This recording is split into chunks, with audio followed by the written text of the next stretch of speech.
శివుని ఈ 3 సమయాల్లో ఏ కోరిక కోరినా క్షణాల్లో తీరుస్తాడు.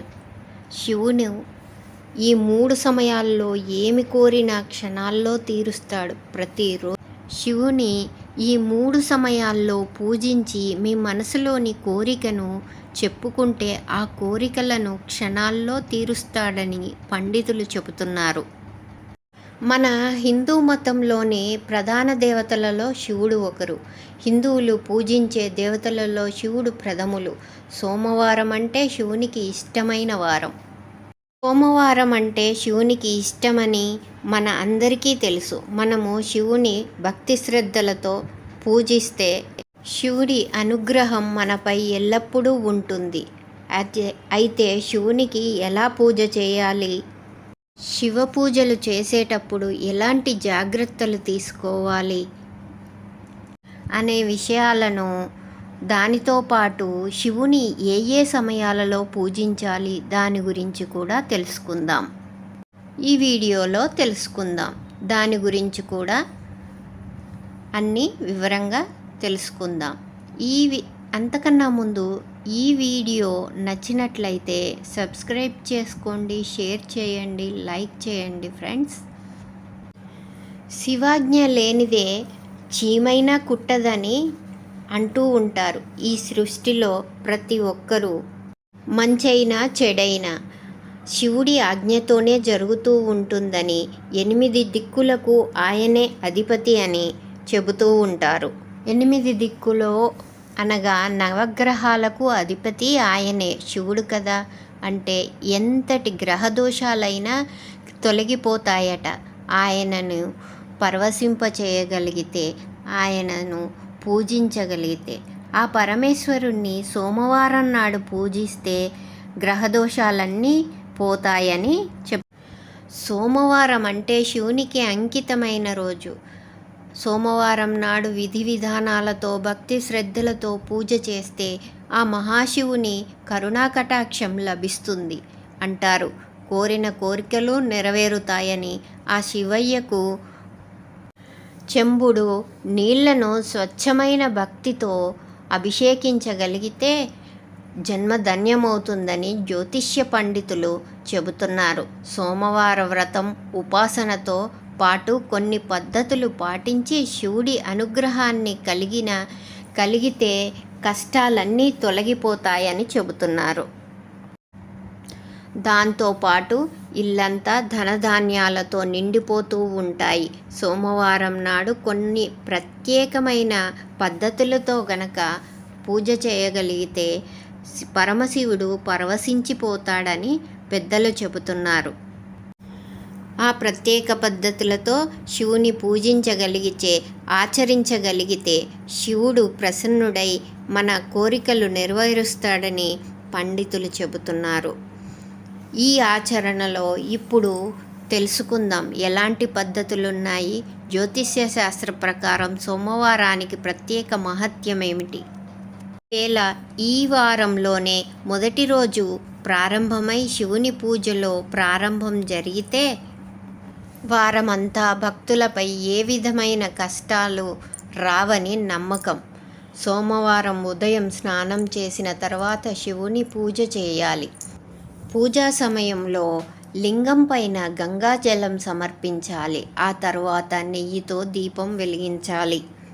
శివ పూజ చేసే సమయంలో ఈ జాగ్రత్తలు తప్పనిసరిగా పాటించాలి. శివుడు అభిషేక ప్రియుడు. కేవలం చెంబుడు నీళ్లు పోసి భక్తితో పూజిస్తే శివుడు ప్రసన్నం చెంది మన సమస్యలు అన్నీ తీరుస్తాడు. అయితే శివుడి అనుగ్రహం ఎల్లప్పుడూ మనపై ఉండాలంటే ఈ మూడు సమయాలలో పూజించాలని పండితులు చెబుతున్నారు. అందులో మొదటిది సూర్యుడు ఉదయించేటప్పుడు శివుడికి అభిషేకం చేయాలి. అభిషేకం చేస్తే ఇట్టే ప్రసన్నుడైపోతాడు పరమశివుడు. మీ మనసులోని కోరికలు ఏవైనా తీరుస్తాడు. ఒక రోజులో సూర్యుడు 3 దిశలుగా మారతాడు. ఒకటి ఉదయం అంటే సూర్యోదయం, మరియు ఒకటి మధ్యాహ్నం సరిగ్గా 12 గంటలకు, ఇదొకటి సాయంత్రం అంటే సూర్యాస్తమయం.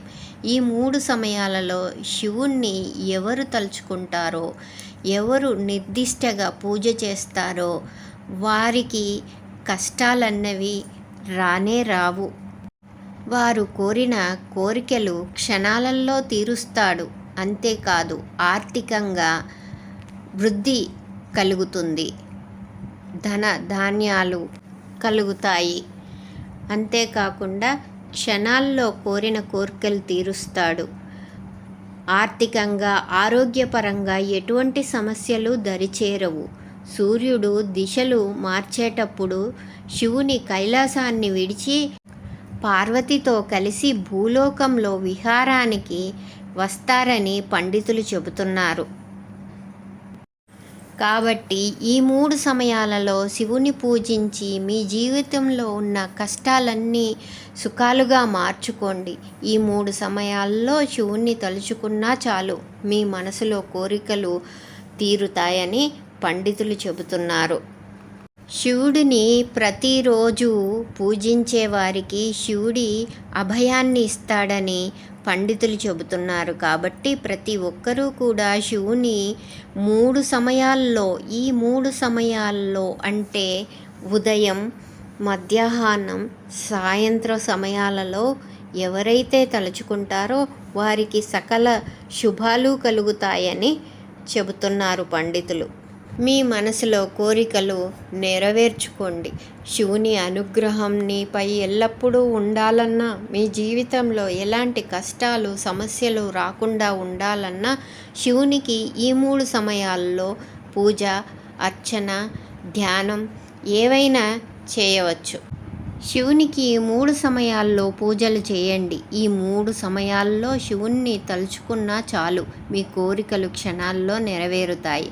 శివుడు, శంకరుడు, పరమేశ్వరుడు, రుద్రుడు, భోలేనాథ్, ముక్కంటి, జటాధరుడు, ఇలా చెప్పుకుంటూ పోతే ఎన్నో పేర్లు ఆయనకి. ఆదియోగి అనువుకు ఒక చరిత్ర ఉంది చెప్తున్నారు పురాణాలు. అయితే ఈ పురాణాల్లో శివునికి 3వ కన్ను ఎలా వచ్చింది అనే ధర్మ సందేహానికి మాత్రం పురాణాలలో రకరకాల కథలున్నాయి.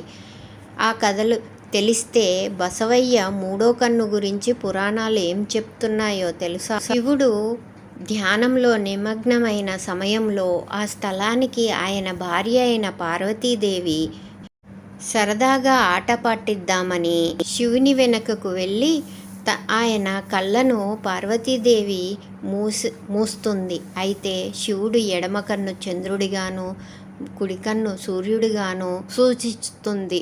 అయితే పార్వతీదేవి ఆ 2 కళ్ళను మూసివేయడంతో ముల్లోకాలు మొత్తం చీకటిలో అలుముకున్న అల్లకల్లోలంగా మారుతాయి. దేవతల నుంచి పామరుల వరకు అందరూ కూడా ఆందోళన చెందుతున్నారు. ఆ క్రమంలో నీలకంఠుడు తనలోని శక్తిని అంతా కూడా పోగేసి తన నుదుటి నుంచి అగ్నిని ఉద్భవింపజేశాడు. ఆ అగ్నితో ముల్లోకాలకు వెలుగును ప్రసాదింపజేశారు. ఈ క్రమంలో శివునికి 3వ కన్ను వచ్చిందని ఋషులు చెప్తున్నారు.